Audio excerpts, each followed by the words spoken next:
आदराने नाव खाऊ घाललं आणि मग राजा दशरथ म्हणतो, गुरुदेवा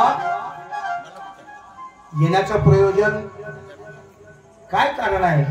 आज तुमचे पाय लागले, आम्ही धन्यवाद, आम्ही भाग्यवंत झालोच, पण भाग्य आमच्या उदयाला आले, पण तुम्हाला येण्याचं कारण काय? आणि ते पायदळी तुम्ही इथपर्यंत आले. जर तुम्ही म्हटले होते ना आम्ही, आमच्याकडे काय कमी आहे तुमच्या आशीर्वादानं? काही कमी नाही. आम्ही रथ पालख्या पाठवल्या असत्या. विश्वामित्र म्हणतात, नाही, मी माझ्या कार्याकरता आलेला, माझ्या कार्याकरता मी आलेला आहो, तुमच्यावरती बोजा नको. आणि म्हणून मग राजा दशरथ म्हणतो आहे विश्वामित्राला, म्हणे महाराज सांगा काय प्रयोजन आहे तुमचं? त्यावेळी विश्वामित्र म्हणतो, तुझा धन नको, तुझा मान नको, तुझं काही नको, फक्त माझी एक मागणी आहे आणि ती भिक्षा मागण्याकरता मी तुझ्याकडे आलेला आहो. देशील ना? राजा म्हणतो, हो पण बोला ना, तुम्ही काय कमी आहे तुमच्या आशीर्वादाला? काही नाही, तुम्ही जे जे म्हणाल ना ते द्यायला मी तयार आहो.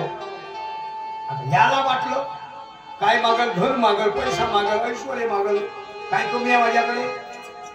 मी सगळं काही देऊ शकतो. आणि म्हणून राजा म्हणतो आहे, दशरथ म्हणतो आहे, गुरुदेवा बोला, जी जी तुमची इच्छा असेल ती तुमची इच्छा प्रगट करा. तेव्हा विश्वामित्र म्हणतो, राजा ऐक, तुझं धन नको मला, धन देऊन काय करणार मी? तुझा मानही काय कामाचा नाही, धनमान नको, काही गरज नाही मला कोणी, फक्त एकच वस्तू तिथे आहे आणि ती वस्तू तू मला देशील का? देशील तरी पाय पांडुरंगा, देशील का ती वस्तू? का नाही देणार? काय बरं विचार कर. हो हो हो, मी द्यायला तयार आहो. आणि त्यावेळी विश्वामित्र म्हणतो, मला काही नको पाहिजे. काय म्हणतात महाराज, ऐका.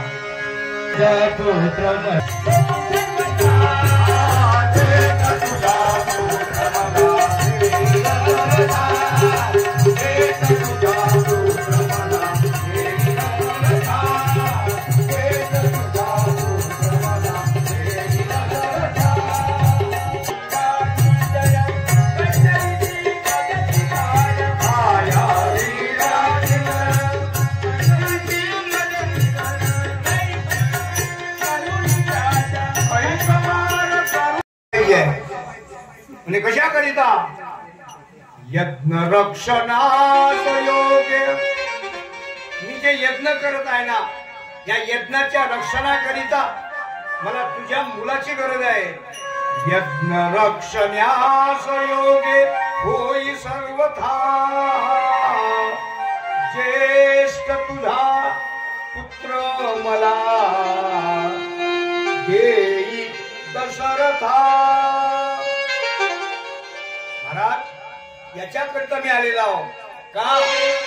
मायावी हे निशाचर त्रस्तविती मनमनसी भार, कैक वार करुणी यज्ञ नाही सांगता. ज्येष्ठ तुझा पुत्र मला देई दशरथा. ते निशाचर, ते राक्षस माझ्या वेदीवरती येऊन माझ्या यज्ञाचा विध्वंस करत आहे. मी जग कल्याणाकरता यज्ञ करत असताना कितीतरी वेळा यज्ञाला आरंभ केला, पण मात्र विनाश करू लागलेले आहेत. म्हणून त्या रक्षणाकरता तुझ्या मुलाची गरज आहे.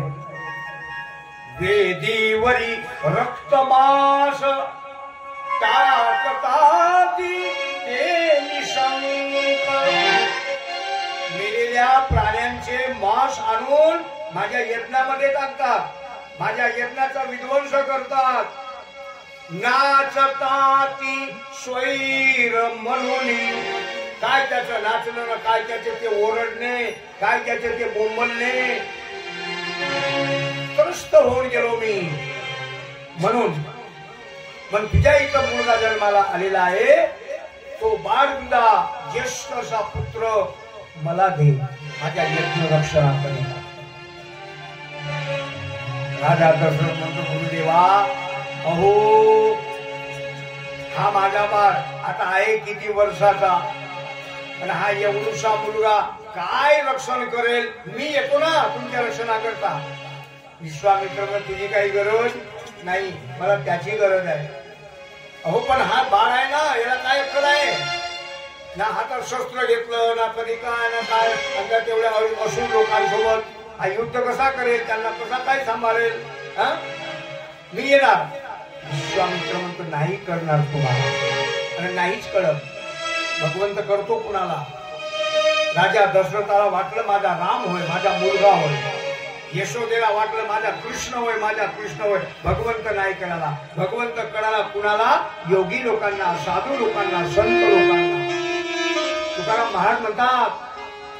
महाराज म्हणतात अहो भगवान कृष्ण भगवंत आहे हे तिने जन्माला घातलं तिला नाही समजला संत महात्मे त्याला भगवंत मानतात त्यांना माहित आहे की या स्वरूपामध्ये माझा नारायण माझा कृष्ण माझा बौद्ध माझा राम या रूपाने या ठिकाणी प्रकट झालेला आहे हे फक्त त्यांना पडतं बाकी त्यांना पडत नाही आणि म्हणून त्यांच्या मागे मागे जावं लागतं तिथे ठेवावा विश्वास तिथे करावा अभ्यास आणि अशा प्रमाणे मग हम बसना गडीवर महाराज शेवटी राजा दशरथाला समजून सांगतोय राजा मी याच्याकडून तुझ्या द्वारात आलो आणि तुझ्या या राजघराण्याची प्रथा काय आहे परंपरा काय आहे प्राण जाय पर वचन न जाय रघुकुल रीत सदा चली आई हा रघुवंश आहे आणि या रघुवंशाची रीत आहे आणि या तुमच्या रघुवंशामध्ये राजा शिबी जन्माला आला पण आपल्या धर्मरक्षणाकरिता आपल्या कुळाच्या रक्षणाकरिता वचन भंग न करता राजा शिबीनं आपल्या अंगाचं मांस काढून काढून काढून काढून दान केलं त्याच्यात जी शक्ती आहे त्याच्यात जे बल आहे ते तुम्हाला नाही करणार कारण आम्हाला एवढंच करताय की माझा बाळ माझा बाळ माझा बाळ माझा बाळ म्हणून फक्त त्याची गरज आहे नाही म्हणत असतील ना मी निघून जाणार पण लक्षात ठेव हा विश्वामित्र होय ज्या विश्वामित्रानं एकदा का मनात जर ठाणलं तर त्या राजा हरिश्चंद्राला भिकारी बनवलं मी मुला बाळा सहित पत्नी सहित त्यांचा व्यवहार करायला लावत्या विकायला लावणारा हा विश्वामित्र आहे पण लक्षात ठेव मी निघतो आता जातो मी थांबा थांबा महाराज थांबा जाऊ नका राजा दशरथ म्हणतो शेवटी मोठ्या प्रेमाने आदराने रामाला राजा दशरथानं विश्वामित्राकडे सोपवलं ह्या महाराज राम आणि लक्ष्मणाला घेतलं विश्वामित्रांनी दोघांच्याही डोक्यावरती हात ठेवला आशीर्वाद दिला हा संतांचा आशीर्वाद त्या ऋषींचा आशीर्वाद महाराज प्रमाण देतात भागवतामध्ये एक ओवी आहे जब सद्गुरूचा वर्ग हस्त परताशिरी भागवतामध्ये ओवी आहे जेव्हा सद्गुरूचा वरद हस्त त्याच्या डोक्यावरती पडला एका साधूचा एका संताचा तर महाराज म्हणतात वर्ग विश्वामित्र महाराजांनी त्या आशीर्वाद वर्ग हस्त ठेवलं तो वर्ग हस्त नव्हे तो सर्व विद्येचा सर्व ज्ञानाचा सर्व परिज्ञानाचा एक भांडार निघाले विश्वामित्र राम लक्ष्मणाला गेले आपल्या अरण्यामध्ये आणि त्या रात्रीला राम आणि लक्ष्मणाला अध्यात्म ज्ञानाची माहिती विश्वामित्रानं सांगितली अध्यात्म ज्ञान शिकवलं त्यांना त्याला ब्रह्मज्ञान म्हणतो आम्ही ते ब्रह्मज्ञान त्याला योग विशिष्ट ज्ञान असं म्हटलं गेलेलं आहे तर अशा ज्ञानाची माहिती राम आणि लक्ष्मणाला त्या सिद्ध आश्रमामध्ये विश्वामित्रानं समजावून दिलं. सकाळ झाली, ब्रह्म मुहूर्तावरती उठले, स्नानादी कृत्य आटोपलं आणि आपल्या यज्ञ कार्याला मग सुरुवात केली. यज्ञ कार्याला सुरुवात झाली, नामस्मरण सुरू झालं, मंत्र उच्चार सुरू झाला. ओम यज्ञेन यज्ञमैदन्त निवासानि धर्मानि प्रथमन्यासः सचयन्त पूर्वे शान्ति देवा. ओम राजाधिराजाय प्रसह्य साहिने नमो वैष्णवे समे कामान कामकामायं कामेश्वरो वैश्रवणो तदातो.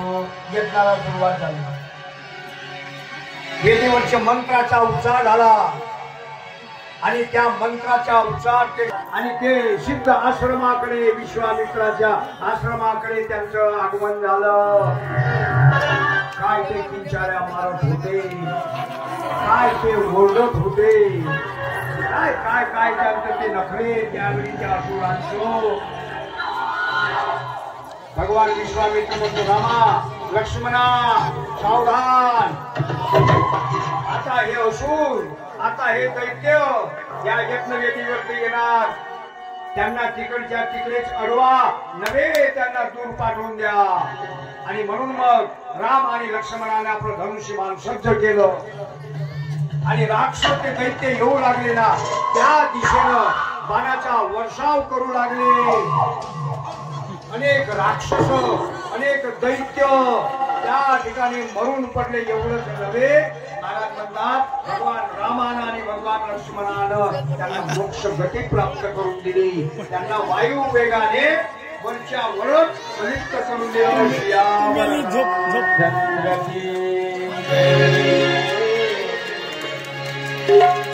यज्ञाचं रक्षण झालं, कृष्णांचा संवाद झाला,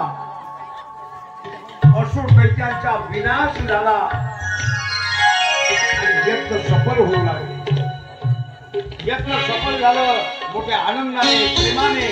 महाराज विश्वामित्र महाराज त्या हर्षभरण शब्दामध्ये आणि म्हणू लागले, काय म्हणतात, झाला शेवट हा गोड, झाला शेवट हा